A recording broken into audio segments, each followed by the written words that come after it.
നമസ്കാരം. ഓർമ്മയിലെന്നും കൽപ്പന. 3 ദശകങ്ങളിലധികം മലയാളം ഉൾപ്പെടെ 5ഓളം ഭാഷകളിൽ അഭിനയ സാന്നിധ്യമായി മാറിയ കൽപ്പന ചേച്ചി. നമുക്ക് പ്രിയപ്പെട്ട കൽപ്പന ചേച്ചിയെ കുറിച്ചുള്ള ഓർമ്മകളിൽ നിന്നും കൽപ്പന എന്ന പരമ്പര തുടരുന്നു. അമ്മയോടല്ലാതെ നിങ്ങൾ തമ്മിൽ അഭിനയത്തിന്റെ ഒരു മീറ്ററിങ് അല്ലെങ്കിൽ അഭിനയത്തിന്റെ ഇന്ന ക്യാരക്ടർ ഇന്ന സാധനം ഞാൻ ഇന്ന ഒരു മീറ്റർ പിടിക്കുന്നു എന്നുള്ളൊരു ചർച്ചകളൊക്കെ വീട്ടിൽ നടത്താറുണ്ടല്ലോ? സിനിമ ചർച്ചയെ വീട്ടിൽ ചെയ്യാറില്ല. വീട്ടിൽ നിങ്ങൾ എന്താ ചെയ്യുന്നത്? അപ്പോ വീട്ടിൽ ഞങ്ങൾ എല്ലാരും കൂടെ ഒരുമിച്ച് കൂടുന്ന വളരെ അപൂർവം നിമിഷങ്ങളുണ്ട്. ഷൂട്ടിങ്ങിനിടയായിരുന്ന കാര്യങ്ങൾ പറയും, ആ ചർച്ചകളൊക്കെ ഉണ്ടാവും. ഈ ക്യാരക്ടർ ഞാൻ ഇങ്ങനെ അഭിനയിച്ചപ്പോ അങ്ങനെയൊന്നും പറയില്ല. അക്കാഡമിക് ആയിട്ടില്ല, എന്റർടൈൻമെന്റ് മാത്രമേ ഉള്ളൂ. അതെന്റെ പിന്നെ പ്രിവ്യൂ ഇടുമ്പോ എല്ലാ പടവും പ്രിവ്യൂ ആണല്ലോ ഒന്ന് ഇടുന്നത് ചെന്നൈയിലുണ്ടാവല്ലോ. നമ്മളെ പഴയ പോലെ നമ്മള് ഷോ ഇടുമല്ലോ. അതിന് കണ്ടിട്ട് വന്നാ പിന്നെ മിനിച്ചേച്ചിയുടെ വിമർശനത്തിന് വേണ്ടി എല്ലാരും ഇങ്ങനെ നമ്മള് കുത്തിയിരിക്കും. എന്റെ അടുത്ത് പറഞ്ഞ ഒരുമാതിരി നരച്ച പോലത്തെ ഡ്രസ്സേ നീ ഇടത്തുള്ളൂ, നീ തന്നെ സെലക്ട് ചെയ്തിട്ടുണ്ട്. അവര് വാങ്ങിച്ചിരുന്നല്ലേ ഇടാൻ പറ്റത്തുള്ളൂ. അവർ നമ്മൾ വരുന്നതിന് മുമ്പ് അവർ വാങ്ങിച്ചു വെച്ചിട്ടുണ്ട്. ഇവിടുന്ന് അങ്ങോട്ട് പോയി രാവിലെ ഒരു ഷൂട്ടിങ് കഴിഞ്ഞ് ഉച്ചയ്ക്ക് കഴിഞ്ഞ് 3ാമത്തെ ഷൂട്ടിങ്ങിന് പോവുക അങ്ങോട്ട്. അതിനിടയ്ക്ക് നോക്കിക്കൊണ്ടിരിക്കാൻ നേരമുണ്ട്. അവർ തരുന്ന ഇടും. നോക്കാം, ബ്ലൗസ് നോക്കി, ഇവിടെ ഇങ്ങനെ ഇരിക്കുന്നു, ഇവിടെ ഇങ്ങനെ ഇരിക്കുന്നു, എന്തോ ഇതിങ്ങനെ പറഞ്ഞുകൊണ്ടിരിക്കും. അപ്പോൾ നമ്മളിങ്ങനെ കേൾക്കണം, ഈ മുടി ഇങ്ങനെ കുളിപ്പീനല്ലേ പിന്നെ മാത്രമേ നിനക്കറിയാവോ, ഇത്രയും മുടി നീട്ടി വെച്ചിട്ടില്ലേ, ഇതിനെ ഇങ്ങനെ കെട്ടിയാലെന്തെങ്കിലും. അമ്മ മിണ്ടത്തേ ഇല്ല. കുറെ കഴിയുമ്പോൾ ഞാൻ പറയാം, അമ്മ മിണ്ടായിരിക്കാൻ പറയാം ഇവളുടെ അടുത്ത്. ഇവളാണ് ഡയറക്ടർ. ഇപ്പൊന്നും ആ ഡയറക്ടർ പറയുന്നത് കേൾക്കുന്നത്, നീന്റെ പോട്ടെ പാടുന്നു, പിന്നെ പൊടി പട്ടി, അങ്ങനെയുള്ള വിളിയാവും. അടുത്ത യുദ്ധത്തിലേക്കോ അമ്മ മക്കളെ മക്കളെ മക്കളെ വിട്ടേരെ.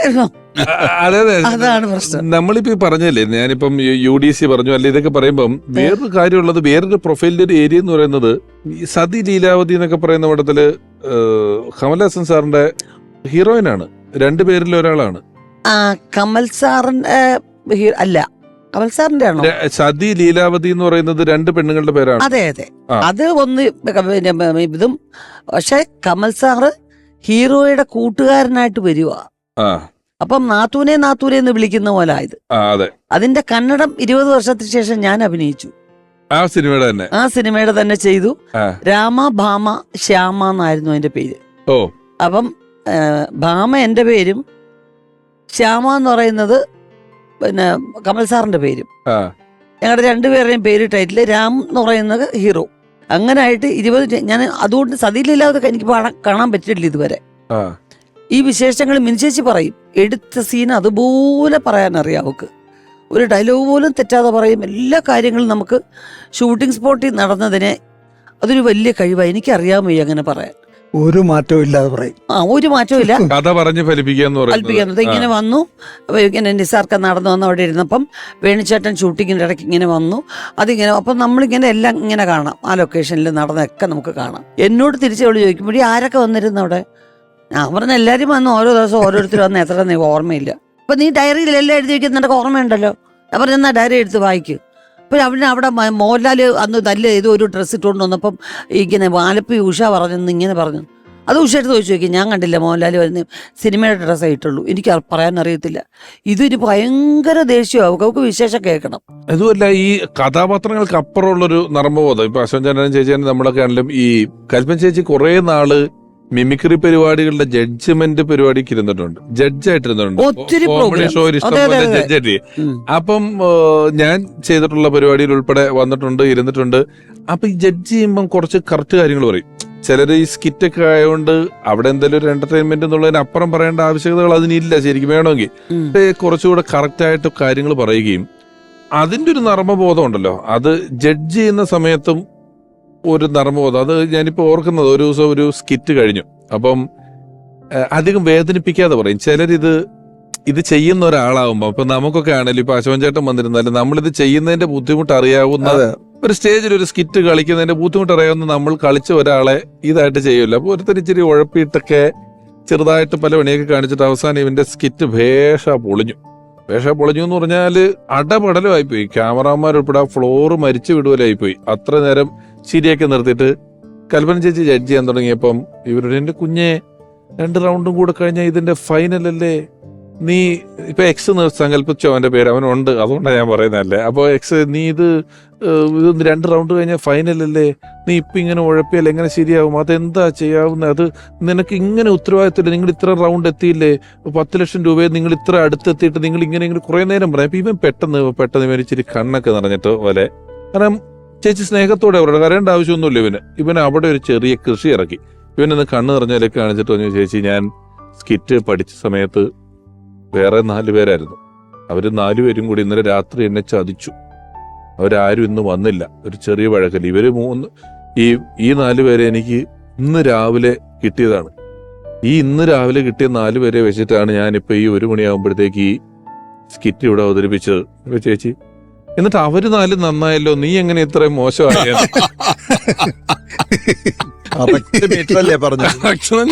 ഇവനെ അടവിറക്കിയതാണ്. ഇവനൊക്കെ പിന്നെ അയ്യോ ഒരു കൂട്ടച്ചിരി എന്ന് പറഞ്ഞാൽ അവിടെ ഉണ്ടായിട്ട് ചേച്ചി 77 സിനിമയിൽ വന്നാലും നമ്മൾ ഈ പറയുന്ന കാര്യങ്ങളൊക്കെ ചെയ്യുമ്പോഴും ഏതാണ്ട് 30 വർഷം എടുത്തു, 35 വർഷം എടുത്തു ഒരു അവാർഡിലേക്ക് എത്തിയപ്പോ. അതായത് 2013 സഹനടിക്കുള്ള നാഷണൽ അവാർഡ് കിട്ടുന്നത് തനിച്ചല്ല ഞാൻ എന്ന് പറയുന്ന സിനിമയാണ്. അതിലെനിക്ക് തോന്നുന്നു ലളിത ചേച്ചിയുടെ കഥാപാത്രം ആത്മഹത്യ ചെയ്യാൻ പോകുമ്പോൾ ആത്മഹത്യയുടെ വക്കിൽ നിന്ന് ലളിത ചേച്ചിയുടെ കഥാപാത്രത്തെ വിളിച്ചുകൊണ്ട് വരുന്നൊരു മുസ്ലിം കഥാപാത്രമാണ് കൽപ്പന ചേച്ചി ചെയ്തിരിക്കുന്നത്. ആ കഥാപാത്രം ചെയ്യാൻ കൽപ്പന ചേച്ചി അന്ന് അതൊരു ഒറിജിനൽ കഥയെ ആസ്പദമാക്കിയിട്ടുള്ള ബാബു തിരുവല്ല സാറാണ് ആ പടം ഡയറക്റ്റ് ചെയ്തിരിക്കുന്നത്. അപ്പൊ ആ സ്ത്രീയുടെ ഒറിജിനൽ സ്ത്രീയെ കണ്ടുപിടിക്കുകയും അവരോടൊപ്പം കുറെ നാൾ ചെലവഴിക്കുകയൊക്കെ ചെയ്തിട്ടുണ്ടെന്ന് ഞാൻ കേട്ടിട്ടുണ്ട്. വല്ലതും പറഞ്ഞിട്ടുണ്ടോ? അതെ, അവരെ കുറച്ചുനാൾ ജീവിക്കാന്ന് പറഞ്ഞ് ചെയ്തിട്ടില്ല, അതിനുള്ള സമയമൊന്നും ചേച്ചിക്ക് ഉണ്ടായിട്ടില്ല. പക്ഷെ അവള് കുറച്ചുനേരം മതിയല്ലോ ഒരാളിനെ മനസ്സിലാക്കാൻ അവൾക്ക്. അപ്പോൾ അങ്ങനെ അവരോടൊപ്പം കുറെ സമയം ചെലവഴിച്ചിട്ടുണ്ട്. അവര് കൊണ്ടുവന്ന അമ്മയെ കണ്ടിട്ടുണ്ട് അവള്. ആ കഥകളും കാര്യങ്ങളും ഒക്കെ കേട്ട് ഒരുവിധം ഡീറ്റെയിൽസ് ഒക്കെ മനസ്സിലാക്കി അതൊക്കെ ചെയ്തിട്ടുണ്ട്. അവർക്ക് സഹായങ്ങളും ചെയ്തിട്ടുണ്ട്, നല്ലോണം സഹായം ചെയ്യുള്ളൂ. ഞങ്ങളുടെ വീട്ടിൽ എല്ലാവരും ഒരുവിധം ധർമ്മം ചെയ്യും, അത് പുറത്ത് പറയുകയോ ഇല്ല. അപ്പൊ അവള് അതൊക്കെ ചെയ്യുകയും ചെയ്തു. അവൾ അവസാന കാലത്ത് എവിടെയോ ഇരുന്ന് കേൾക്കുന്നു കേട്ടോ. ഇങ്ങനെ നമുക്ക് ഇങ്ങനെ പറയാനൊരു വെമ്പല് വരുന്നു. ഒരുപാട് പേർക്ക് ഈ ആലുവ ജനസേവ ഭവൻ മുതൽ എല്ലാ സ്ഥലങ്ങളിലും ഹെൽപ്പ് ചെയ്യുമായിരുന്നു. പക്ഷെ എനിക്ക് വിഷമം വെച്ചാൽ അവളുടെ സ്റ്റാർട്ടിങ് ഫിലിംസ് നമ്മുടെ സന്തോഷ് ശിവന്റെ അച്ഛൻ ശിവൻ ഡയറക്റ്റ് ചെയ്ത യാഗം എന്നൊരു സിനിമയാണ് അവളുടെ ബാലതാരമായിട്ട് അഭിനയിച്ച ഏറ്റവും പോപ്പുലർ സിനിമ. അതൊരു മെയിൻ സ്ട്രീം ഫിലിം അല്ല. എന്റെ അമ്മയും മിനിച്ചേച്ചിയാണ് ലീഡ് ചെയ്തിരിക്കുന്നത്. ഒരു അമ്മയും മകളും കൂടെ അച്ഛന്റെ വരവ് കാത്തിരിക്കുന്ന വീട്ടിലേക്ക് ഒരു അതിഥിയായിട്ട് അപ്രതീക്ഷിതമായ ചെറുപ്പക്കാരൻ വന്നെത്തുന്നു. അപ്പൊ ആ വീടിന്റെ ഒരു ഭാഗത്ത് ഒരു മുറി വാടകയ്ക്ക് കൊടുക്കുന്നു എന്നുള്ളൊരു കഥയാണ്. ഇതിപ്പോ ഈ പയ്യൻ തന്നെ അവർ അച്ഛന്റെ മരണകാരണമാവുന്നു, അങ്ങനെ അവൻ ആ വിപ്ലവത്തിൽ നിന്ന് പിന്മാറുന്നു എന്നുള്ളൊരു കഥ തീരുന്നത്. ഇത് അഭിനയിച്ചു. ഇത് വലിയ സീരിയസ് ഒരു പടമാണ്. പോക്കോയിൽ അഭിനയിച്ചു, അതും വളരെ സീരിയസ് ആയിട്ടൊരു നായികാവേശമാണ്. അതൊക്കെ കഴിഞ്ഞിട്ടാണ് ഇതിലേക്ക് വന്നത്. ഷീലാമ്മ ഡയറക്ട് ചെയ്തിട്ടുള്ള ശിഖരങ്ങൾ എന്ന മറ്റു പറയുന്ന ഒരു പടത്തിൽ ഞാനും മിനിച്ചേച്ചിയും ഒരു കുട്ടികളുടെ ഒരു നാടകം പോലെ ഒരു പോർഷനുണ്ട്. ഞാൻ രാജകുമാരനും സിൻഡ്രല്ലയുടെ നാടകമാണ്. ഞാൻ രാജകുമാരനും മിനിച്ചേച്ചിയാണ് ഏഞ്ചൽ, ഈ മാലാഖ വന്നിട്ട് സിൻഡ്രല്ലയ്ക്ക് ചെരുപ്പ് കൊടുക്കുന്ന ആ ഒരു മാലാഖ. അപ്പൊ ഞങ്ങൾ 2 പേരും അഭിനയിച്ചു. അങ്ങനെ കൊച്ചിലെ ഞങ്ങൾ ഒത്തിരി പടം ചെയ്തിട്ടുണ്ട്. MT സാറിന്റെ മഞ്ഞ് എന്ന് പറയുന്ന മഞ്ഞിൽ ഞാനില്ല, ഞാൻ മിനിച്ചേച്ചിയും എന്റെ 2 അനിയന്മാരും വർക്ക് ചെയ്തിട്ടുണ്ട്. ഇപ്പൊ ഞാൻ അശോകൻ ചേട്ടൻ ചോദിച്ചു, ഇപ്പൊ അശോകൻ ചേട്ടൻ ഇപ്പോ കരിയർ അശോകൻ ചേട്ടൻ ഒരു 30 വർഷമായോ? 36. ഇപ്പോഴാണ് അശോകൻ ചേട്ടൻ ഇടയ്ക്ക് ആകാശം പോലുള്ള സിനിമകൾ ചെയ്തിട്ട് ഗൗരവമുള്ള എന്ന് നമ്മൾ പ്രേക്ഷകർ പറയുന്നത്. അപ്പൊ നമ്മളെ സംബന്ധിച്ചിടത്തോളം ഞാൻ പലയിടത്തും പറഞ്ഞു, ആൾക്കാർ അയാൾ നന്നായിട്ട് അഭിനയിച്ചു, അയാൾ നന്നായിട്ട് അഭിനയിക്കൂ എന്നൊക്കെ പറയണമെങ്കിൽ എപ്പോഴും സെന്റിമെന്റ്സ് ഉള്ള കരച്ചിൽ റോള് ചെയ്താലേ ഇത് അംഗീകരിക്കുക. അത് അവാർഡ് കമ്മിറ്റി ആണെങ്കിലും ശരി, പൊതുജനമാണെങ്കിലും ഒക്കെ ശരി. അപ്പൊ ഈ കൽപ്പന ചേച്ചി അവസാന കാലങ്ങളിൽ പറഞ്ഞ പല ഇന്റർവ്യൂകളിലും ഇത് പറഞ്ഞിട്ടുണ്ട്. കാരണം ഞാനൊരു കാലഘട്ടം മുഴുവൻ ഈ കോമഡി വേഷങ്ങൾ ചെയ്തതുകൊണ്ട് നല്ല കഥാപാത്രങ്ങൾ ഒരുപാട് കിട്ടാതെ പോയിട്ടുണ്ടെന്ന് പറയുന്നില്ലേ. അത് അശോകൻ ചേട്ടൻ നമുക്ക് അനുഭവിക്കുന്ന ഒരു പ്രശ്നം തന്നെയല്ലേ ശരിക്കും? അതെ, തീർച്ചയായിട്ടും. അതായത് എൻ്റെ മകളുടെ കല്യാണത്തിന് കൽപ്പന വരുമ്പോൾ കൽപ്പന സ്റ്റേജിൽ വന്നിട്ട് ഞാൻ ഫോട്ടോ എടുത്തിന് ഉടനെ പോകും, ഭക്ഷണം കഴിക്കാൻ നിൽക്കില്ല. കാരണം ഷൂട്ടിംഗ് തെലുങ്ക് തമിഴ് ഏതോ സെറ്റിൽ നിന്നാണ് വരുന്നത്. അശോക് ഞാൻ എനിക്ക് കാണുന്ന ഒരു കാര്യം പറയാനുണ്ട് എന്ന് പറഞ്ഞിട്ട് വേഗം ഫോട്ടോ എടുത്ത് എൻ്റെ കയ്യെ പിടിച്ച് വലിച്ചിട്ട് സ്റ്റേജിൻ്റെ സൈഡിലേക്ക് മാറി. ഞാൻ ചെയ്യുന്ന പടത്തിൽ ഡയറക്റ്റായിട്ട് സംസാരിച്ചിട്ടുണ്ട്, അശോകൻ അതൊരു വേഷം പറഞ്ഞിട്ടുണ്ട്, അതിലല്ല അയാൾ അടുത്ത് നമ്മുടെ പടത്തിൽ തെലുങ്കോ തമിഴോ എന്തോ തെലുങ്കോ കന്നഡയോ അത് നിങ്ങൾ അവിടെ വന്ന അശോക് വിളിക്കാൻ പറ്റും, ഞാൻ വിളിച്ചോളാം എന്ന് പറഞ്ഞ് പോയ ആളാണ്. ഈ പരിചയമില്ലാത്ത ആൾക്കാരോട് ചെറിയ ഒരു ഐസ് ബ്രേക്ക് ആവാനൊക്കെ ഉള്ള ചില സമയമൊക്കെ ഉണ്ട് ചേച്ചിക്ക്. ചില ആൾക്കാർ ഇപ്പൊ ഞാന് പരിചയത്തിന്റെ അല്ല, ചില ഒരു ഡെക്കോറം മെയിൻറ്റെയിൻ ചെയ്യാൻ ഒരു സ്കിറ്റ് ഒരിക്കൽ റെക്കോർഡ് ചെയ്തുകൊണ്ടിരിക്കുന്നുണ്ട്. അപ്പൊ ഒരു സ്കിറ്റ് റെക്കോർഡ് ചെയ്യുമ്പം ചേച്ചിയുണ്ട്, ചേച്ചിയുടെ ഭർത്താവായിട്ട് അഭിനയിക്കുന്ന ഒരു ക്യാരക്ടറുണ്ട്, അത് വേറൊരാളാണ്. അപ്പം ഏതോ ഒരു സ്ഥലത്ത് ഒന്നിനൊരു സ്ഥലത്ത് ഇവിടെ വാടി ഇവിടെ കുറെ പറയുന്നുണ്ട്. അപ്പൊ കൽപ്പന ചേച്ചി എന്നോട് പറഞ്ഞു, നമുക്ക് ഇതില് സ്കിറ്റില് വലിയ ആവശ്യമൊന്നും ഇല്ലെങ്കിൽ പേര് വിളിച്ചാൽ പോരെ, വെറുതെ എടി പൊടിയെന്ന് നമ്മൾ വിളിക്കണം, ആൾക്കാർക്ക് സ്റ്റേജിനോട് കാണുന്ന ഒരു റെസ്പെക്ട് പോകില്ല എന്ന് പറഞ്ഞിട്ട് ഇത് പറഞ്ഞു മാറ്റിച്ചിട്ടുണ്ട്. പിന്നെ തുടക്കത്തിൽ ഉറച്ചു പറഞ്ഞിട്ടുണ്ട് തൊടാത്ത മേഖല ഏതാണെന്ന് നമ്മൾ നോക്കുമല്ലോ.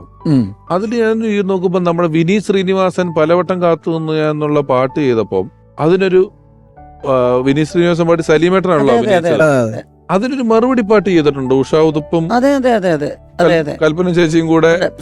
സലീം ഉണ്ടായിരുന്നു തോന്നുന്നു അതിനകത്ത്, സലീം ആൽബത്തിലുണ്ട്.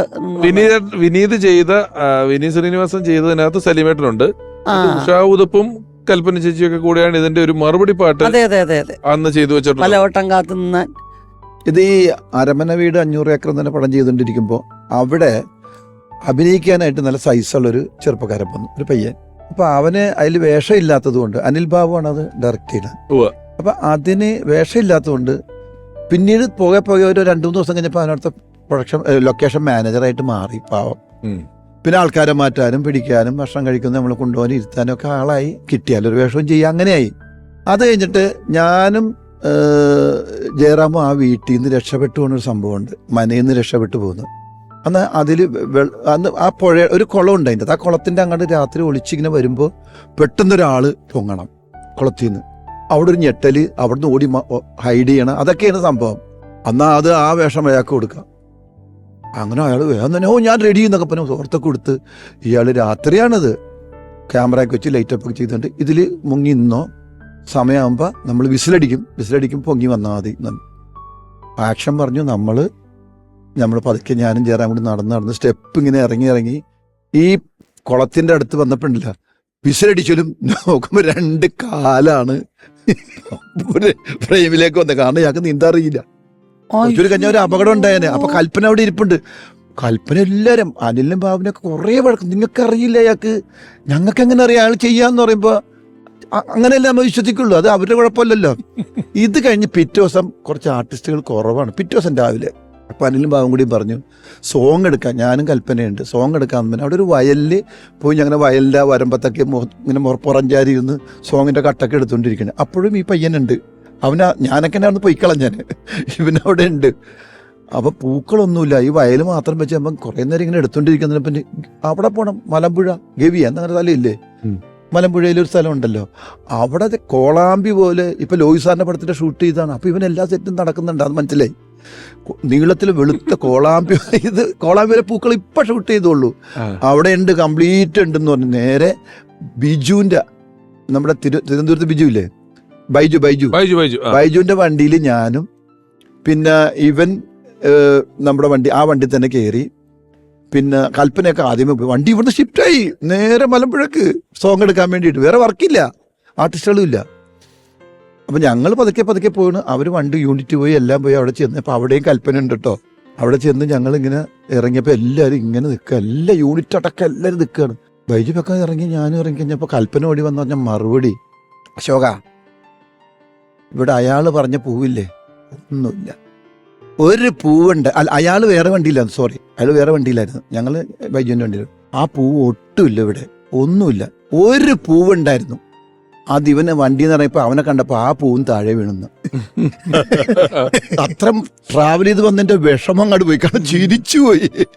ഹ്യൂമർ സെൻസ് എന്ന് പറഞ്ഞാലേ, ഈ നമുക്ക് ഇപ്പൊ ഹ്യൂമർ ചെയ്യുന്ന സ്ത്രീകൾ അല്ലെങ്കിൽ വനിതകളായിട്ടുള്ള ആർട്ടിസ്റ്റുകൾ താരതമ്യേന ഇനി വന്നൊരു കാലഘട്ടത്തിലൊക്കെ വലിയ കുറവുള്ളൊരു കാലഘട്ടത്തിലാണ് വന്നത്. പിന്നീട് ഒരുപാട് പേരുണ്ട്. അത്തരത്തിൽ ഒരുപാട് നമ്മളെ ചിരിപ്പിച്ചിട്ടുള്ള ഒരു അഭിനേത്രി പ്രിയപ്പെട്ട പൊന്നമ്മ ബാബു ഇപ്പോൾ കൽപ്പന ചേച്ചി ഓർക്കുന്നു. ഒരു മറക്കാൻ പറ്റാത്ത അനുഭവം എന്ന് പറയാൻ കൽപ്പനയോടൊപ്പം ഞാനിപ്പം അത്ഭുതം എന്നൊരു പടം ചെയ്തു. അതിനകത്ത് ഞാൻ ബിന്ദു പണിക്കര് കൽപ്പനയായിരുന്നു, അമ്പിളിച്ചേട്ടൻ്റെ ജോഡിയായിട്ടായിരുന്നു. അതിൽ ഭാര്യമാർ ഞാനും ബിന്ദും കാമുകിയായിട്ട് കൽപ്പനയായിരുന്നു. അങ്ങനെ ഒരു 40 ദിവസം ഞങ്ങളവിടെ മലമ്പുഴ കവ എന്ന് പറഞ്ഞ സ്ഥലത്ത് ഒരുമിച്ചെന്നും കാണുകയും സൗഹൃദങ്ങൾ പുതുക്കുകയും. ഞങ്ങൾ തമ്മിൽ സംസാരിച്ചാൽ ഏറ്റവും കൂടുതൽ സംസാരിക്കുന്ന ഫാമിലിയെ പറ്റിയായിരിക്കും. അപ്പോഴൊക്കെ എൻ്റെ മക്കൾ പഠിച്ചുകൊണ്ടിരിക്കുകയാണ്, കൽപ്പനയുടെ മോളും പഠിച്ചുകൊണ്ടിരിക്കുകയാണ്. അപ്പോൾ കൽപ്പനയുടെ മോളെ പറ്റി പറയും, ഞാൻ എൻ്റെ മക്കളെ പറ്റി പറയും. അത് സത്യം പറഞ്ഞാൽ ആ ഒരു ലൊക്കേഷനും ആ ഒരു എന്താ പറയണേ ആ സ്നേഹമൊന്നും പെട്ടെന്ന് മറക്കാൻ പറ്റത്തില്ല. അതൊക്കെ ഒരു നല്ല നിമിഷങ്ങളായിരുന്നു. കൽപ്പന ഞാൻ വേറെ സ്ഥലത്ത് അല്ലെങ്കിൽ സിനിമയായിട്ട് ചെയ്യുന്നു, അല്ലെങ്കിൽ ഞാൻ എൻ്റെ വീട്ടിലിരിക്കുന്നു. കൽപ്പനയെ എവിടെയോ സിനിമയൊക്കെ ചെയ്തും അല്ലെങ്കിൽ കൽപ്പനയുടെ വീട്ടിലും ഒക്കെ സുഖമായിട്ട് ഇരിക്കാന്ന് ഓർക്കാനും ഒക്കെ എനിക്കിഷ്ടം. വളരെ കറക്റ്റ്. ഞാൻ നേരത്തെ പറഞ്ഞ ആ സ്ഥലം അതാണ് മലമ്പുഴ ഇതാണ് എപ്പോ ആണെങ്കിലും നമ്മുടെ സെറ്റ് വർക്കിന് വന്നു കഴിഞ്ഞാൽ ആദ്യം ചോദിക്കുന്നത് ഭാര്യയുടെ കാര്യവും മക്കളുടെ കാര്യവും ആ കാര്യങ്ങൾ ചോദിക്കുക. പിന്നെ ഇടയ്ക്ക് ഇപ്പോൾ നമ്മള് പടം ഇടയ്ക്ക് കുറവാണ് എന്നറിയുമ്പോഴത്തേക്ക് പലപ്പോഴും നമ്മൾ വിളിക്കുകയോ അല്ലെങ്കിൽ യാദൃച്ഛമായിട്ട് കാണുകയോ ചെയ്താൽ വളരെ രഹസ്യമായിട്ട് മാറ്റി വിളിച്ചിട്ട് പറയും, എന്തെങ്കിലും ബുദ്ധിമുട്ടുണ്ടെങ്കിൽ പറയണേ, ചോദിക്കാൻ മടിക്കരുത്. സത്യം. ജ്യോതിഷം വലിയ ഇഷ്ടമുള്ളൊരു സബ്ജക്റ്റാ. എന്നോട് പറയും, എൻ്റെ നമ്മൾ ഈ തുടങ്ങുവാണെങ്കിൽ ഒരു കാര്യം ചെയ്യണം, ചൊവ്വാഴ്ചയോ ശനിയാഴ്ചയോ തുടങ്ങണമെന്ന് പറയും. എന്താണെന്ന് എനിക്കറിയത്തില്ല, പലരും പറയാത്ത കാര്യം. പക്ഷെ കൽപ്പന പറഞ്ഞ എനിക്ക് രാശി അതാണെന്ന്. ഈ കൃത്യമായിട്ട് ഇപ്പം ഒരാളിനെ കണ്ട ഏതാ നാള് എന്ന് ചോദിക്കും. അപ്പോൾ ഒരു നാള് പറഞ്ഞ ഉടനെ അതിങ്ങനെ ഒരുപാട് പേരെ ഇങ്ങനെ വർഷങ്ങളായിട്ട് ആ നാളുകളും കാര്യങ്ങളും എന്ന് പറയുമ്പം ഈ 5 മക്കളെ പ്രസവിച്ച എൻ്റെ അമ്മ അരവൈദ്യനാ. കാരണം അന്നത്തെ കാലത്ത് ഒന്നിന് കരപ്പം വന്നാൽ അത് മറ്റേ അതിനും വരും, ഇതിന് മണ്ണനം വന്നാൽ അതും വരും. അപ്പൊ ഇതിപ്പോ എല്ലാ മരുന്നും നമുക്ക് അറിയാം. അത് കുറച്ച് എടുത്താൽ മതി എന്ന് ഇപ്പൊ ചോദിച്ചാലും ഒരു അമ്മയ്ക്ക് അറിയാം.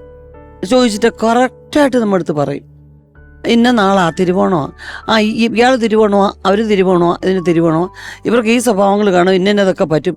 ഞാൻ വിചാരിക്കും വലിയ ഇഷ്ടമുള്ള സബ്ജക്റ്റാ. നല്ല ഓർമ്മയും അത് ഓർത്ത് വെക്കുകയും ചെയ്യും. ഡേറ്റ് ഓഫ് ബർത്ത് ഓർത്ത് വെച്ചിട്ട് ഇത് വെർഗോയാണോ, ഇത് ലിബ്രയാണോ, അങ്ങനെയാണോ ഇങ്ങനെയാണോ എല്ലാം ചോദിച്ചു. അത് വർഷങ്ങളായിട്ട് ചോദിച്ച് എല്ലാവരുടെയും ജാതകം അവളുടെ കയ്യിലുണ്ട്. കൃത്യം അത് മനസ്സിലാക്കുകയും ചെയ്യും. ഞാൻ ഇത്രയധികം ഇൻട്രസ്റ്റ് അങ്ങനെ വരും. പണ്ട് അവളുടെ ഡയറി മുഴുവൻ നോക്കിയാൽ നമുക്ക് കാണാൻ പറ്റുന്ന ഇതാണ്. ഓരോ നക്ഷത്രങ്ങളൊക്കെ ചേർന്ന് ഓരോ ജ്യോതിഷന്മാർ എഴുതിയതിൽ ഒക്കെ പഠിക്കാൻ ഇഷ്ടമുള്ള കാര്യങ്ങൾ എഴുതി ഒരു ബുക്കിനകത്തേക്ക് അവൾ പോയതിന് ശേഷവും നമ്മളതൊക്കെ എടുത്തു വെച്ച് നോക്കുമ്പോൾ നമുക്ക് മനസ്സിലാക്കുന്ന അതാണ്. ഇന്ന ഒരു നക്ഷത്രത്തിൽ ഒരു കുഞ്ഞ് ജനിച്ചാൽ അത് ജനിച്ചതാ ഈ പ്രായം വരെയൊക്കെ ഒത്തിരി പ്രശ്നം കാണും. അമ്മയ്ക്ക് നന്നായിട്ട് അറിയാം അത്യാവശ്യം. അത് അമ്മയുടെ അല്ലേമ്മ അങ്ങനെ ആവുമായിരിക്കും അല്ലേമ്മ എന്ന് ചോദിക്കും. അവരുടെ ഡിസ്കഷനിലൊരു പ്രധാന ഭാഗമാണ്. അല്ല, ഇപ്പോ പൊന്നമ്മ ബാബു ചേച്ചി പറഞ്ഞൊരു കാര്യമുണ്ട്. നമുക്ക് അവരെ എവിടെയോ വേറൊരു സ്ഥലത്ത് ഇപ്പോഴും സിനിമയിലൊക്കെ ഉണ്ട് എന്ന് ഒന്ന് ഇങ്ങനെയുള്ള ആളുകളുടെ ഒരു പെട്ടെന്നുള്ള വിയോഗം എന്ന് പറയുന്നത് ആ 2 ദിവസത്തെ വാർത്തയൊക്കെ കഴിഞ്ഞാലും ഇവരങ്ങനെ ഒരു വിസ്മൃതിയിലേക്ക് പോകുന്നില്ല. ഇവർ ചെയ്ത കാര്യങ്ങൾ ഇങ്ങനെ വന്നുകൊണ്ടിരിക്കുകയാണല്ലോ. നമ്മൾ ചാനൽ മാറ്റുമ്പം ഇവരെ കാണും, അല്ലെങ്കിൽ സിനിമ കാണും, അല്ലെങ്കിൽ ഇന്നിപ്പോൾ നമ്മൾ ഈ പരിപാടി ചെയ്യുമ്പോൾ ഇവരെ നമ്മൾ വീണ്ടും ഓർക്കും. അങ്ങനെ ഉള്ളത് കൊണ്ട് നമ്മൾ പലതവണ വീണ്ടും ഓർക്കുകയും ഒരു വലിയ വിഭാഗം കഴിഞ്ഞൊരു 15 വർഷത്തെ നഷ്ടങ്ങൾ എന്ന് പറയുന്നത് വലിയ നഷ്ടമാണ്. എൻ്റെയൊക്കെ ബാച്ചിൽപ്പെട്ട ആളുകൾ കണ്ടു വളർന്ന സിനിമകളിലുള്ള ഒരു വലിയ പലപ്പോഴും പറയില്ല, സിനിമയില് ഇതിന് പകരം വെക്കാൻ ആളില്ല എന്ന് പറയില്ല പല ആൾക്കാരും. പക്ഷെ സിനിമ വീണ്ടും മുന്നോട്ട് പോകും. കാലങ്ങൾ കടന്നു പോകുമ്പോൾ മുന്നോട്ട് പോകും. പണ്ട് സത്യമാഷ് പോയപ്പം സത്യമാഷ് അഭിനയ ചക്രവർത്തി, സത്യമാഷ്ക്ക് പകരം ആരുണ്ട്? കാലങ്ങൾ അങ്ങനെ പോകും. പക്ഷെ എങ്കിലും സിനിമയുടെ ഏറ്റവും വലിയ ഗുണം എന്ന് പറഞ്ഞാൽ ഇവര് കാലാതീതമായി ജീവിക്കുന്നു എന്നുള്ളതാണ്. അതാണ് സിനിമ ആർട്ടിസ്റ്റുകൾക്ക് മരണമില്ല. അവർ മരിച്ചതായിട്ട് നമുക്ക് തോന്നുന്നില്ല. മഹസാർ പറഞ്ഞൊരു വലിയ കാര്യമാണ്. മഹസാർ പറഞ്ഞു, ഞാൻ സിനിമ കാണാറില്ല എന്ന് വീട്ടില്. കാര്യം ഞാൻ കാണുമ്പോൾ ഓൺ ചെയ്യുമ്പോൾ കാണുന്നവരെല്ലാം ആരും ഇന്നില്ല. അദ്ദേഹം പറഞ്ഞത് ശ്മശാനത്തിലിരുന്ന് സിനിമ കാണുന്ന പോലെ തോന്നുന്നു പറഞ്ഞു. അതങ്ങനെ തോന്നും. പ്രായം എല്ലാരും കൂടെ അഭിനയിച്ച ആരുമില്ല. അപ്പൊ ഓരോന്ന് കാണുമ്പോ അതുകൊണ്ട് കാണാതിരിക്കുക. അപ്പൊ കാണുമ്പോ ഇവരൊക്കെ ഓർമ്മകൾ ഇങ്ങനെ ഉള്ളിലോട്ട് കയറി വരികയല്ലേ. അപ്പൊ നമുക്ക് എപ്പോഴും ഇപ്പൊ ഞാൻ ഉർവശി ചെയ്യുന്ന ഒരു സിനിമ കാണുമ്പോൾ കൽപ്പനയെ കാണുമ്പോൾ കൽപ്പനയുടെ കൊച്ചിലേ തൊട്ടുള്ള ഓർമ്മകളായിരിക്കും മനസ്സിലേക്ക് വരുന്നത്. അത് എല്ലാവർക്കും ഒരു സഹോദരി എന്നുള്ളത് എനിക്ക് മാത്രമല്ല ഞാൻ പറഞ്ഞു, സുഹൃത്തായാലും ശരി, ബന്ധുക്കളായാലും ശരി. ഇപ്പൊ ഞാൻ പറഞ്ഞു ഇപ്പം കൽപ്പനയെ പറ്റി പറയുമ്പോൾ എന്റെ മനസ്സിൽ ആദ്യം ഓടി വരുന്ന ശ്രീകണ്ഠേശ്വരത്ത് ആ ചെറിയ വഴിക്കകത്ത് ഇവർ താമസിക്കുന്ന സ്ഥലവും അവിടെ വന്നിട്ടുള്ള ബിബിച്ചേട്ടനോട് വന്നിട്ടുള്ള ഇതും പിള്ളേർ കൊച്ചിലെ കാണുന്ന അന്നോട്ട് ഉള്ള ഓർമ്മകളാണ് നമ്മുടെ മനസ്സിലുള്ളത്. അതായത് എനിക്കൊരിക്കലും അവൾ പോയി എന്ന് എനിക്ക് വിശ്വസിക്കാൻ പറ്റില്ല. കാരണം എൻ്റെ ഓർമ്മകളെല്ലാം അവളുമായിട്ടുള്ള വളർച്ചയാണ് എൻ്റെ ബാല്യം. അവിടെ എല്ലാവരും ഇവളെ എല്ലാവർക്കും അറിയാം. സ്കൂളിലൊക്കെ ഇവളുടെ പേരിലാണ് ഞങ്ങളൊക്കെ ആ പരിഗണനയിലാണ് ജീവിക്കുന്നത്. പിന്നെ ഇപ്പൊ ഒരു ചേച്ചി ഒരു ലൊക്കേഷനിൽ പോയാലും ഇപ്പൊ ഒരു ഉദാഹരണം പറയാം, എന്റെ സഹോദരങ്ങളൊന്നും ഈ മേഖലയിലല്ല, ആർക്കും അറിയില്ല. അപ്പോൾ അവരെ പറ്റി ഒരാൾ ചോദിക്കണമെങ്കിൽ എന്തെങ്കിലും പരിചയമൊക്കെ അല്ലാത്തവരങ്ങനെ ചോദിക്കില്ല. എന്നോട് കാണുമ്പോൾ ചിലപ്പോൾ ധർമ്മജൻ എവിടെയെന്ന് ചോദിക്കും, അല്ല മറ്റൊരാൾ എവിടെയെന്ന് ചോദിക്കും. പക്ഷെ നിങ്ങൾ എല്ലാവരും സിനിമയിലുള്ളവരായതുകൊണ്ട് നിങ്ങൾ എവിടെ പോയാലും മറ്റ് രണ്ടുപേരെ കുറിച്ചുള്ള ഒരു ചോദ്യം മാൻഡേറ്ററി ആണ്. ഇത് സിനിമയിൽ വന്നതിന് ശേഷം ഉള്ള കാര്യം പറയാണ് രമേശ്.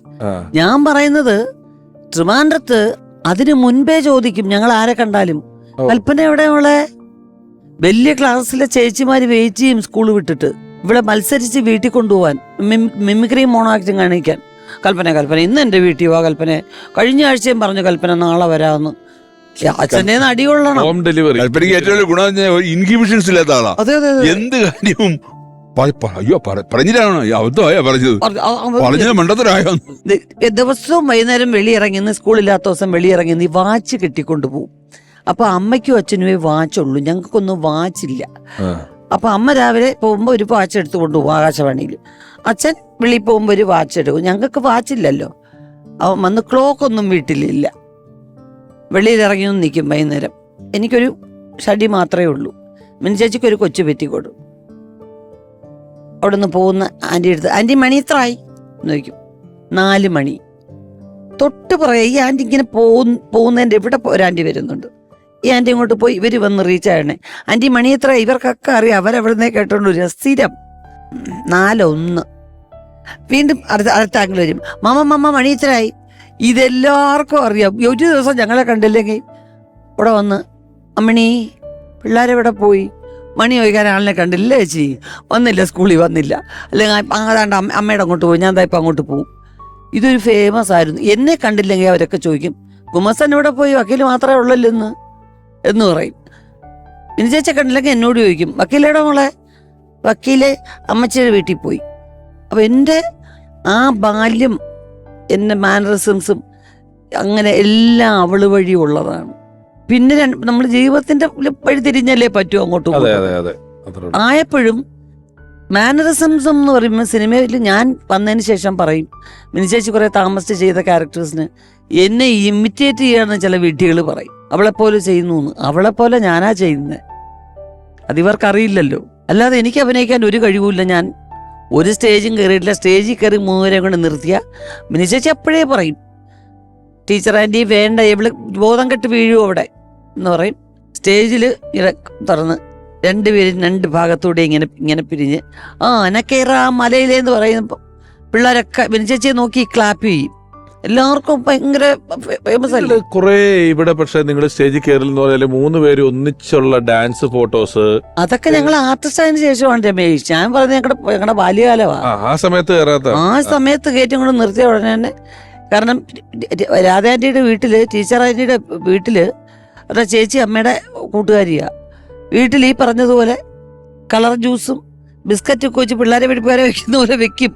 മര്യാദയ്ക്ക് എന്നും വരാൻ ട്യൂഷന് വരാൻ വേണ്ടി. ഇതെല്ലാം ചെന്ന ഉടനെ ആദ്യം ഇതാ പറക്കി തിന്നുന്നു. പിന്നെ അടുത്തത് 2ാമത് കൊണ്ടുവന്ന് വെക്കും. എൻ്റെ ശ്രദ്ധ മുഴുവൻ അതിലാണ്. അത് കഴിക്കാനാ ഞാൻ പോയെ. ക്ലാപ്പ് ചെയ്താൽ ഉടൻ തന്നെ അയ്യോ ചേച്ചി എനിക്ക് ദേഹം വല്ലാതെ വരുന്നു എന്ന് പറയുന്നു, താഴെ വീഴും. ടീച്ചർ വരുന്നു, എന്നെ എടുത്തു കഴിഞ്ഞാൽ 3 പേരുമുള്ള സ്റ്റെപ്പുകളെ കൂടുതലുള്ളൂ. എന്നാ അവർ 2 പേരും അഡ്ജസ്റ്റ് ചെയ്തേ അറിയത്തില്ല. അങ്ങനെ നേരെ അകത്ത് കൊണ്ടുപോകും. ഡാൻസ് ചെയ്യാൻ പറ്റാത്തതിൻ്റെ ദേഷ്യം മുഴുവൻ എന്നെ അടിക്കുന്നുള്ളൂ ഒക്കെ ചെയ്യും എൻ്റെ കൂടെ. പിന്നെ പറയും ഇവളുടെ കൂടെ ഞാൻ നിൽക്കത്തില്ല എന്നുള്ളത്. അപ്പോൾ ഒരു കലാപരിപാടിക്ക് പോയാലും സ്റ്റേജ് കാണുമ്പോൾ എനിക്ക് അവളുടെ ഓർമ്മ വരും. നമ്മുടെ ഒരു ധൈര്യത്തിന്റെ ഭാഗം. അത് ഞാൻ നേരത്തെ പറഞ്ഞല്ല, ഇവരെ മറന്ന് ജീവിക്കുക എന്ന് പറയുന്നത് മലയാളിക്ക് പ്രായോഗികമല്ല. അത് നമ്മൾ മലയാളിയായിട്ടാണ് ജനിക്കുന്നത്, ജീവിക്കുന്നതെങ്കിൽ ഏതൊക്കെയോ സ്ഥലങ്ങളിൽ ഇവർ പോപ്പപ്പ് ചെയ്ത് വരും.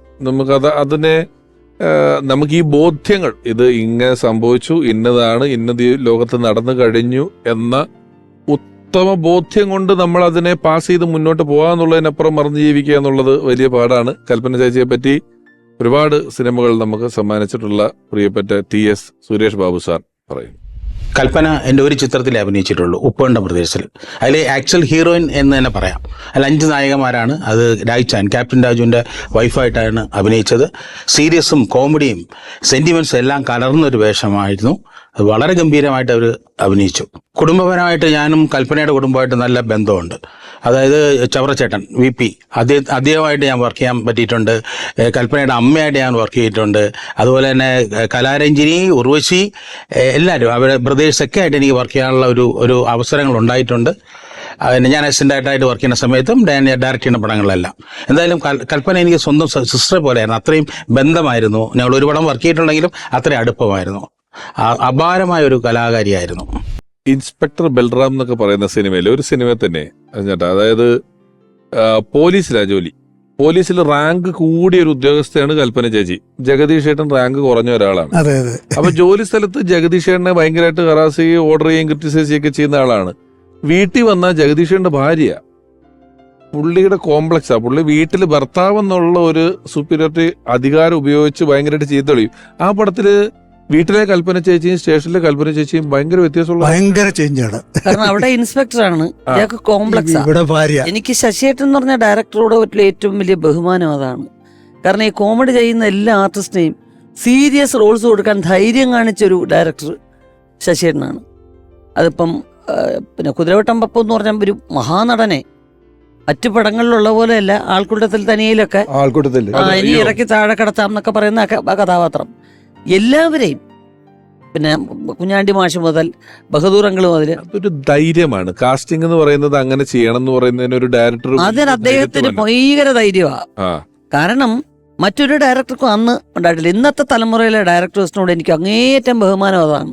ഇന്ദ്രൻസ് എന്നൊരു നടൻ ഈ തലമുറയിലെ ഡയറക്ടേഴ്സ് ഇല്ലെങ്കിൽ ഇങ്ങനെ ആവത്തില്ല. ജഗദീഷ് എന്ന് പറഞ്ഞൊരു നടൻ ആ കോമഡി കറക്കത്തിൽ രക്ഷപ്പെടാൻ പറ്റിയെന്ന് വരത്തില്ല.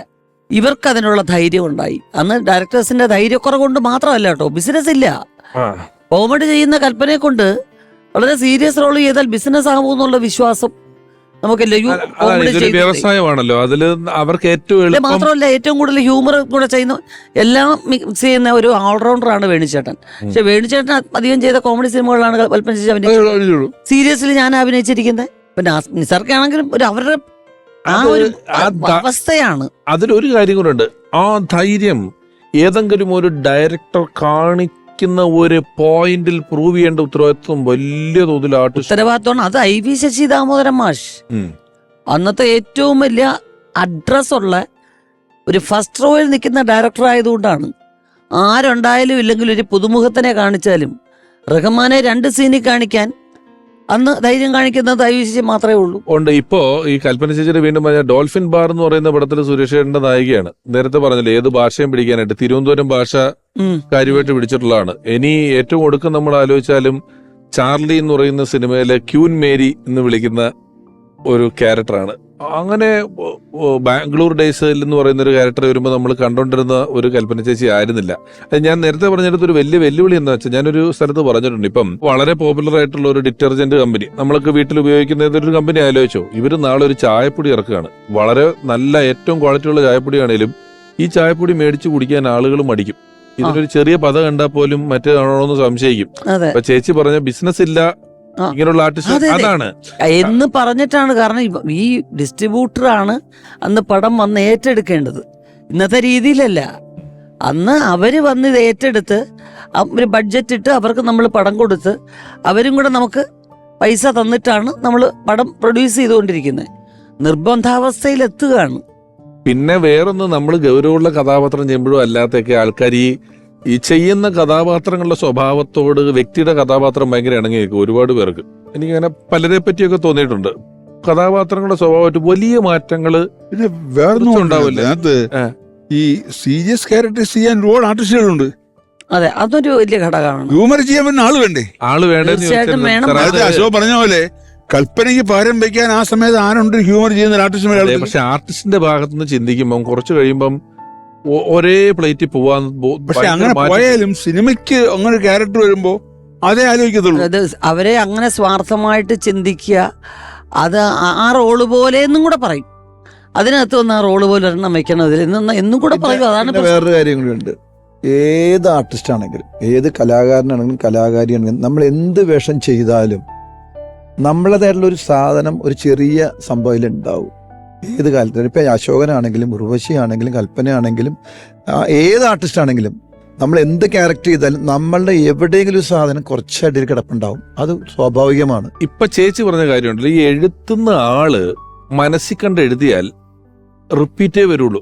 നമ്മൾ ആ സിനിമയില് ചെയ്ത നമ്മളെ വിളിച്ചൊരു പടത്ത് ചേട്ടനോട് പറഞ്ഞാൽ കേട്ടിട്ടുണ്ട്, ചേട്ടനെ കണ്ടെഴുതിയോണ്ട് ചേട്ടൻ ഒന്നുകൂടെ അതില് ചെയ്ത പോലെ ചെയ്യുവോ, ഇതില് ചെയ്ത പോലെ ചെയ്യുവോ, ഇത് തന്നെ ചെയ്യുവോ എന്ന് കൃത്യമായിട്ട് ചോദിക്കും. അങ്ങനെ പറയാൻ പറ്റില്ല. അങ്ങനെയാണെങ്കിൽ ഞാൻ ചോദിച്ചു, അമ്പിളിച്ചേട്ടനാണ് ഉള്ള സമയത്ത് സിനിമയിൽ ഇല്ലാത്ത സിനിമ ഏതാ ഉള്ളത്? പുള്ളിയുടെ ടിപ്പിക്കൽ ക്യാരക്ടേഴ്സ് തന്നെയല്ലേ എഴുതുന്നത്. പക്ഷെ അത് പെർഫോം ചെയ്ത് വരുമ്പോഴത്തേക്കും സ്വാതന്ത്ര്യമുള്ള നടന്മാർക്ക് അത് പറ്റും. മാത്രമല്ല പറ്റുന്നത് ചേട്ടാ, ഫീമെയിൽ കോമഡി എന്ന് പറഞ്ഞത് പ്രാബല്യത്തിൽ കൊണ്ടുവന്നത് അന്ന് മുതലേ ഉണ്ടെങ്കിലും ആ ഒരു ട്രാക്ക് കോമഡിയിലാവാതെ അതിലൊരു മാറ്റം കൊടുത്ത് ഒരു നാച്ചുറൽ ഇതിലേക്ക് മാറ്റിയതാണ് മിൻചേച്ചി. നായികമാര് കോമഡി ചെയ്താൽ ആരും അംഗീകരിക്കത്തില്ലായിരുന്നു. ഞാനത് ഉർവശിയാണ് അതിന് തുടക്കം കുറിച്ചത്. കുറേശ്ശെ ആയിട്ട് എന്നോടത് ആദ്യം എന്നെ അപ്രീഷിയേറ്റ് ചെയ്തത് ശ്രീദേവിയാണ്. അത് മിനിശേഷിയുടെ ഏറ്റവും ആരാധനാപാത്രമാണ് ശ്രീദേവി. ശ്രീദേവിയുടെ പടങ്ങൾ, ശ്രീദേവി എങ്ങനെ നടക്കുന്നു, ഏത് ഡ്രസ്സ് ചെയ്യുന്നു, ശ്രീദേവിയുടെ പാട്ട്. അപ്പം ശ്രീയമ്മ എൻ്റെ ഒരു ഫംഗ്ഷന് കൊണ്ട് കുറേ നാളിന് മുമ്പ് ഞാൻ തമിഴ് ചെയ്തൊക്കെ ശ്രീയമ്മ ഹിന്ദി ചെയ്യും. ശ്രീയമ്മ തെലുങ്കിൽ ചെയ്തതും തമിഴ് ചെയ്തതും ഞാൻ വീണ്ടും സെക്കൻഡായിട്ട് തെലുങ്കിലും ഇതിലും അല്ലെങ്കിൽ തമിഴ് റീമേക്ക് ചെയ്തിട്ടുണ്ട്. തോഫ എന്ന് പറഞ്ഞ ശ്രീയമ്മയുടെ ഫേമസ് ഫിലിം ഞാനാണ് തമിഴ് ചെയ്തത്, പിന്നെ വന്നിട്ട് ചെയ്യുന്നത്. അപ്പം എൻ്റെ അടുത്ത് പറഞ്ഞു, ഉർവശി അറിയുന്നില്ല, ഉർവശിക്കകത്തൊരു ഹ്യൂമർ ഉണ്ട് കേട്ടോ. അന്ന് ഞാൻ ഏറ്റവും ഒരു ഇൻട്രോവേർട്ട് ക്യാരക്ടറാണ് ബേസിക്കായിട്ട്. എനിക്ക് ഒരുപാട് കിടന്ന് വളവളാന്ന് വർത്തമാനം പറയുന്നത് ഇഷ്ടമേ അല്ല. അങ്ങനെ പേഴ്സണലായിട്ട് സംസാരിച്ചുകൊണ്ട് ആരെങ്കിലും ഇരുന്ന് കഴിഞ്ഞാൽ ഞാൻ എങ്ങനെയെങ്കിലും അവിടെ നിന്ന് മുങ്ങും. എനിക്കൊരിക്കലും ഇഷ്ടമുള്ള ഒരു പുസ്തകം കിട്ടിയാൽ മതി, ഞാൻ അവിടെ ഇരുന്നോളൂ. അപ്പോൾ അത് മാറ്റിയെടുത്തത് ശ്രീയമ്മയാണ്. ശ്രീയമ്മ എന്നോട് പറഞ്ഞു, അതൊന്ന് കിടപ്പുണ്ട് ഉർവശി, ഒരു ഹീറോയിൻ കോമഡി എന്ന് പറഞ്ഞാൽ ഞാൻ വളരെ വൈകി മനസ്സിലാക്കി പ്രയോഗിച്ചുകൊണ്ടിരിക്കുക. അതിൽ തൻ്റെ ഒരു ചെറിയ ഇൻഫ്ലുവൻസ് ഉണ്ട്. കാരണം താനത് നന്നായിട്ട് പ്രയോഗിക്കുന്നുണ്ട്, താൻ അത് അറിയുന്നതേ ഇല്ല. അത് ഈ ഹ്യൂമർ ചെയ്യുമ്പം ഇത്തിരി കയറ്റി ചെയ്യണമെന്നുള്ളൊരു തത്വം അന്തരീക്ഷത്തിലുണ്ട്. ഹീറോയിൻ ഇത് കയറ്റി ചെയ്യാൻ പറ്റൂല, ഒരു ഹ്യൂമർ ക്യാരക്ടർ ചെയ്യുന്ന പോലെ ചെയ്യാൻ പറ്റൂല. അപ്പം അത് കൺവിൻസ് ചെയ്തെടുക്കല് വലിയ ബാധ്യതയാണ്. അവിടെയാണ് ചേച്ചിയൊക്കെ ഏറ്റവും സുഖമായിട്ട് തലവരി പോകുന്നത്. അങ്ങനെ ഓവർ കോമഡിയോട് എനിക്ക് താല്പര്യമില്ല. ഇല്ല, ഇപ്പോ തലയണ മന്ത്രം എടുത്താല് നിങ്ങൾ വീട് മാറിയ ശേഷം പിറ്റേന്ന് രാവിലെ എന്നെ പെണ്ണ് കാണാൻ വന്നപ്പം നിങ്ങളെ കാണാൻ മമ്മൂട്ടിയെ പോലെ ആയിരുന്നു എന്ന് ശ്രീ പറയുന്നുണ്ട്. വലിയ ചിരി ഉണ്ടാക്കിയ സീന, വളരെ ജെനുവിനാണ്. നിങ്ങളുടെ കാറ് നിന്ന് പോയിട്ട് ഒന്ന് ഇറങ്ങി തള്ളുമെന്ന് വെച്ചപ്പോ ഞാൻ ഇറങ്ങുകയല്ല, കാറിൽ നിന്ന് ഞാൻ ഇറങ്ങില്ല, എനിക്കിത് തള്ളില്ല, ഞാൻ ഈ നാണക്കേടിന് ഇല്ല എന്നല്ല. അപ്പം ഇത് സീൻ വളരെ ജെനുവിൻ ആയിരിക്കണം, ഹ്യൂമർ ആയിരിക്കണം എന്നുള്ള ഉത്തരവാദിത്വം നായിക ചെയ്യുമ്പോഴുണ്ട്. തീർച്ചയായിട്ടും നായികക്ക് ഉത്തരവാദിത്വം അത് നടപ്പിലാക്കി എടുത്തു. അത് സത്യമായിട്ടും വലിയൊരു പങ്കുണ്ട് അതിൽ, ഇല്ലെന്ന് പറയുന്നില്ല. തീർച്ചയായിട്ടും അദ്ദേഹത്തിന്റെ സിനിമ, വേണുചേട്ടന് വലിയ പങ്കുണ്ട്. നന്മ നിറഞ്ഞ ശ്രീനിവാസൻ, അതിലൊക്കെ ഇൻഡയറക്റ്റ് ആയിട്ട് ജയറാമിനെ പേടിപ്പിക്കും. പോയിരുന്നു ഇവിടെ പ്രേതം ഉണ്ടെന്നൊക്കെ പറഞ്ഞ് പേടിപ്പിക്കുകയൊക്കെ ചെയ്യും. അങ്ങനെയുള്ള വേണുചേട്ടന്റെ പടങ്ങളിൽ അത് അപ്പം നടപ്പിലാക്കിയിട്ടുണ്ട്. പിന്നെ സുരേഷ് ഉണ്ണിത്താൻ ചേട്ടൻ, വേണുനാഗവള്ളിയുടെ ക്യാരക്ടേഴ്സിന് കളിപ്പാട്ടം എല്ലാ പടങ്ങൾക്കും ഉണ്ട്. സ്വാഗതം, ഫിഫി എന്ന് പറഞ്ഞ ക്യാരക്ടർ, സുഗമോ ദേവിയില് അതിന് ചെറിയൊരു എലിമെന്റ് ഉണ്ട്. അപ്പൊ എല്ലാ സിനിമകളിലും ടച്ച് ചെയ്ത് അതിൽ കൂടെ തലയണമന്ത്രം തന്നെയല്ലേ പൈസ കൊടുത്ത് എനിക്കിത് മേടിക്കേണ്ട ആവശ്യം. അതെ അതെ, തലയണമന്ത്രത്തിൽ ഫസ്റ്റ് എടുത്ത ഷോട്ട് സിനിമയില്, അത് ഫസ്റ്റ് ഷോട്ട്, ഫസ്റ്റ് എടുത്ത ഷോട്ടാണത്. അതാണ് എന്റെ ഓർമ്മയിലുള്ളത്. കളിപ്പാട്ടത്തിൽ ലാലേട്ടൻ എങ്ങനെങ്കിലും ഒന്ന് ചൂടാകണമെന്ന് വെച്ച് അതെ അതെ അതെ വയലിന്റെ ഇതെല്ലാം പൊട്ടിച്ചിട്ട് ഒട്ടിച്ചതൊക്കെ കാണിക്കുന്ന എന്തൊക്കെയോ കാണിക്കും. മോൾക്ക് ഇനി പൊട്ടിക്കണം. നമ്മൾ മിഥുനം എടുത്താൽ പോലും പഴയ കത്തുകൾ സൂക്ഷിച്ചു വെക്കുന്ന ആ ഭാര്യ, അതിനകത്ത് സങ്കടവും നമുക്ക് അവരുടെ അവസ്ഥ, അവരൊരു പൈങ്കിളിയാ. ഈ റിയാലിറ്റി പല ലേയേഴ്സ് ഉണ്ട്. അവരുടെ ഒരു സങ്കടവും വർക്ക് ചെയ്യണം, കുറെ ഉണ്ട്. അപ്പൊ അതിനൊക്കെ തുടക്കം വച്ചതല്ല. ഇപ്പം കൽപ്പന ചേച്ചി ഹ്യൂമറിന് ഇത്രയും ഒരു, ഞാനതാ ജഗതി ചേട്ടന്റെ ഒപ്പമൊക്കെ രണ്ടാണുങ്ങളെ കാസ്റ്റ് ചെയ്യാവുന്നിടത്ത് നമുക്ക് ഒരു പെണ്ണിനെ കാസ്റ്റ് ചെയ്യാന്ന് തോന്നിച്ചു തുടങ്ങിയതിനകത്ത് കാബുളിവാലയൊക്കെ എടുത്താല് ഉണ്ടല്ലോ, അതിന് വലിയൊരു പങ്ക് കൽപ്പന ചേച്ചിയും വഹിച്ചിട്ടുണ്ട്. ചേച്ചിയൊക്കെ ആണെങ്കിൽ അതിൽ ഒരുപാട് പങ്കുവച്ചിട്ടുണ്ട്. ഇപ്പോ വേദികളിലും സിനിമകളിലും നമുക്ക് ഒരുപോലെ പ്രിയപ്പെട്ട കോട്ടയം നസീർക്ക് കൽപ്പന ചേച്ചി ഓർക്കുന്നു. മിക്കപ്പോഴും സിനിമയിൽ അഭിനയിക്കുന്ന ആർട്ടിസ്റ്റുകളൊക്കെ തന്നെ അവര് സ്റ്റേജ് പെർഫോമൻസിലേക്ക് വരുമ്പോൾ പലരും നമ്മൾ എന്താ പറയുക, സ്റ്റേജിലേക്ക് പറ്റിയവരാണെന്ന് നമുക്ക് തോന്നാറില്ല. പക്ഷെ കൽപ്പന ചേച്ചിയുടെ ഏറ്റവും വലിയൊരു പ്രത്യേകതയായിട്ട് തോന്നിയിട്ടുള്ളത് സ്റ്റേജിൽ കൊണ്ടിട്ടാലും എന്താ പറയാ, അതുപോലെ തന്നെ നമ്മുടെ സിനിമയിലാണെങ്കിലും എങ്ങനെയാണെങ്കിലും ഒക്കെ ചേച്ചി ഭയങ്കര ഗംഭീരമായിട്ട് പെർഫോം ചെയ്ത് നമ്മളെ അത്ഭുതപ്പെടുത്തി കളയും. ചേച്ചി ഉണ്ട് നമുക്കൊരു ധൈര്യം തന്നെയായിരുന്നു. അങ്ങനെ ഞങ്ങൾ കുറേ ഷോസ്, എൻ്റെ മനസ്സിൽ ഓർമ്മ വരുന്നത്, ഞങ്ങളൊരു UK ഷോയ്ക്ക് പോയത് 10 ദിവസം ഷോ ആയിരുന്നു. ചെന്നിറങ്ങി അന്ന് തൊട്ട് ഷോ തുടങ്ങി 10 ഷോ കഴിഞ്ഞ് ഞങ്ങൾ തിരിച്ച് റിട്ടേൺ ആയിരുന്നു. ഒരു വണ്ടിയിലായിരുന്നു ഞങ്ങൾ എല്ലാവരുടെയും കൂടെ ഒരു യാത്ര. അപ്പോഴൊക്കെ ഒരു സ്റ്റേജ് ബാലൻസ് ചെയ്യുന്നത്, അല്ലെങ്കിൽ നമ്മളോടൊപ്പം ഒരു സ്കിറ്റ് കളിക്കാൻ വേണ്ടിയിട്ടുള്ള ഒരു ഇഷ്ടം കാണിക്കുന്നത്, അത് ചെയ്യാൻ ഒരു മടിയില്ലാതെ നമ്മളോടൊപ്പം നിന്ന്, ഇനിയിപ്പോൾ അതിനകത്ത് എന്തെങ്കിലും കുഴപ്പമുണ്ടെങ്കിൽ ചേച്ചിയുടേതായിട്ടുള്ള കോൺട്രിബ്യൂഷൻസ് ഒക്കെ ഇട്ട് ഏറ്റവും മനോഹരമായിട്ടാണ് നമ്മളോടൊക്കെ സപ്പോർട്ട് ചെയ്യുന്നത്. ഇനിയും ഒരുപാട് ഓർമ്മകളുണ്ട്, എല്ലാം കൂടി ഇവിടെ പങ്കുവെക്കാൻ സാധിക്കുന്നില്ല. എന്തായാലും ചേച്ചിയുടെ ഓർമ്മകൾ പങ്കുവെക്കുന്ന ഈ എപ്പിസോഡിൽ എന്നെയും കൂടെ ഉൾപ്പെടുത്തിയതിന് ഒരുപാട് സന്തോഷം. അതുപോലെ തന്നെ കൽപ്പന ആരോടും ചൂടായി കണ്ടിട്ടില്ല. മക്കളെ എന്ന് വിളിച്ച് സംസാരിക്കുന്നത് നേരെ കോൺട്രാസ്റ്റ് സ്വഭാവമാണ് വീട്ടില്. എല്ലാവരെയും ശാസിക്കുകയും വഴക്കുണ്ടാക്കുകയും ചെയ്യുന്ന അവളാണ്. അതുകൊണ്ടാണ് കൊച്ചിലെ അടി വാങ്ങിക്കുന്നത്. എന്നോട് വഴക്കുണ്ടാക്കി എന്നെ നുള്ളും. അതിൽ ഉറക്കത്തിൽ എന്റെ പ്രശ്നം, ഇനി സ്വപ്നത്തിൽ കണ്ടതാന്ന് ഞാൻ വിശ്വസിക്കാൻ കുറേ വർഷം എടുത്തു. സ്വപ്നത്തിൽ ഇവളെന്നെ അടിച്ചിട്ട് ഓടുന്നതായിട്ട് ഞാൻ സ്വപ്നം കാണും രാത്രി. കാരണം അമ്മയുടെ അടുത്ത് ഞാൻ തന്നെ കിടക്കും, കാല് വെച്ച് ലോക്ക് ചെയ്ത്. അപ്പം ഇവളടുത്ത് കിടക്കും. എന്ന് നിനക്ക് അമ്മയുടെ അടുത്ത് കിടക്കണമെന്ന് പറഞ്ഞാൽ ഒരടി എഴുതുമ്പോൾ ഞാൻ ഒറ്റ കരച്ചിട്ട് അച്ഛൻ ഇങ്ങോട്ട് വന്ന് ചെവിക്ക് വിളിച്ച് ഉള്ളും 2 അടിയും കൊടുക്കുക. ഇവള് കരഞ്ഞുകൊണ്ട് കിടക്കും. സ്വപ്നത്തിൽ ഞാനിത് കണ്ടിട്ട് എന്നെ അടിച്ചമ്മ, മിനി എന്നെ അടിച്ചു. അവൾ നല്ല ഉറക്കവാ.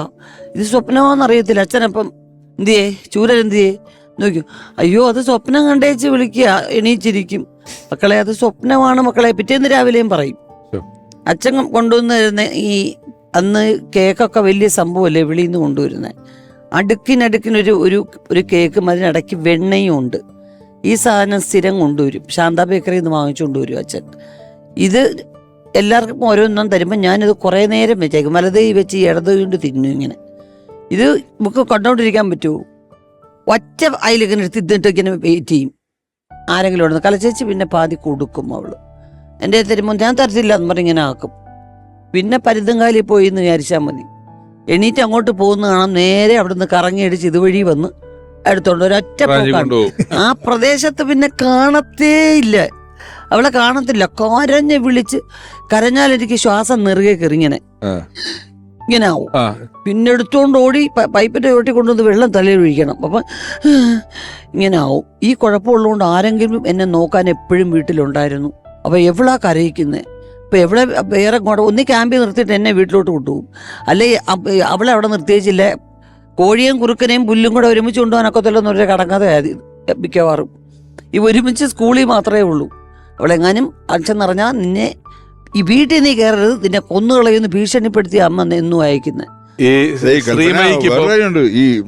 സാർ പറഞ്ഞ പോലെ ദേഷ്യം വന്നു കഴിഞ്ഞാൽ വലിയ പ്രശ്നമായിട്ടോ. വലിയ പ്രശ്നം. അയ്യോ ഞാൻ കണ്ടിട്ടുള്ള ഒരിക്കൽ ഒരു അമേരിക്കയിൽ ഒരു ഈ നോൺ വെജ് കഴിക്കത്തില്ലല്ലോ. ഒരു വീട്ടിൽ ചെന്നപ്പോൾ നോൺ വെജ് മാത്രമേ ഉള്ളൂ. നേരത്തെ പറഞ്ഞു വിട്ടതായിരുന്നു ഞാൻ നോൺ വെജ്. ഈ ദേഷ്യം എനിക്ക് വിശന്നിട്ടാണ്.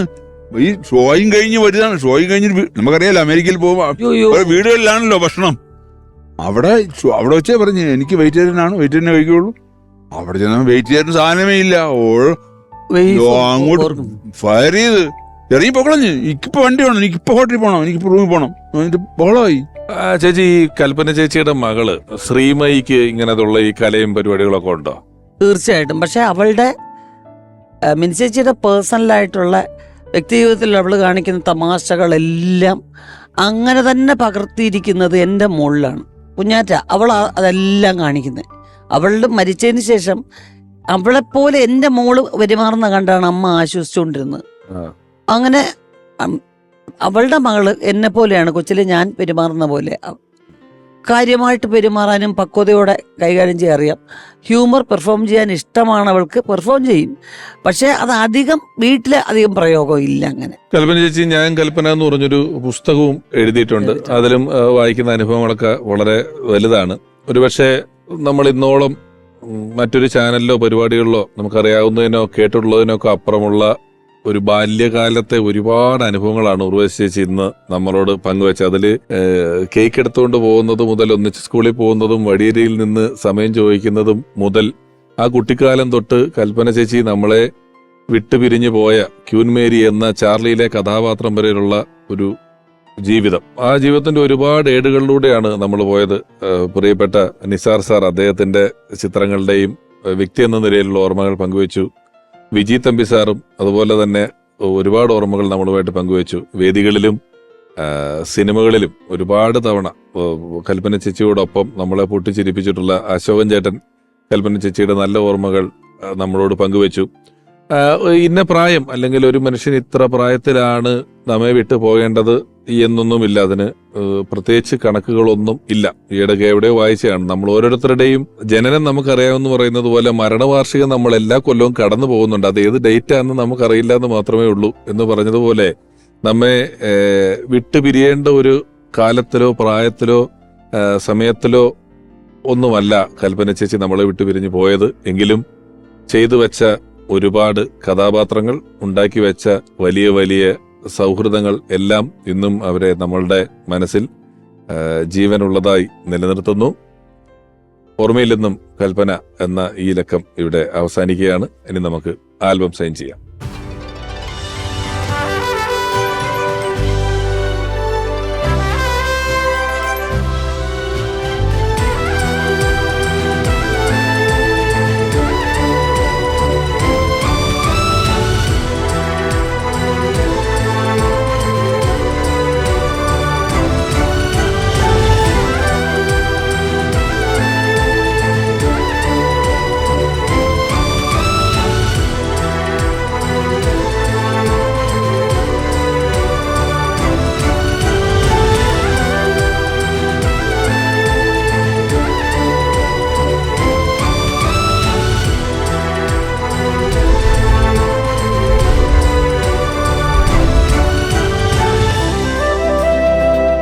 പ്രിയപ്പെട്ട ഉർവശി ചേച്ചിക്ക് അമൃത ടിവിയുടെ വക ഒരു ഉപഹാരം വിജി തമ്പി സാർ നൽകുന്നു.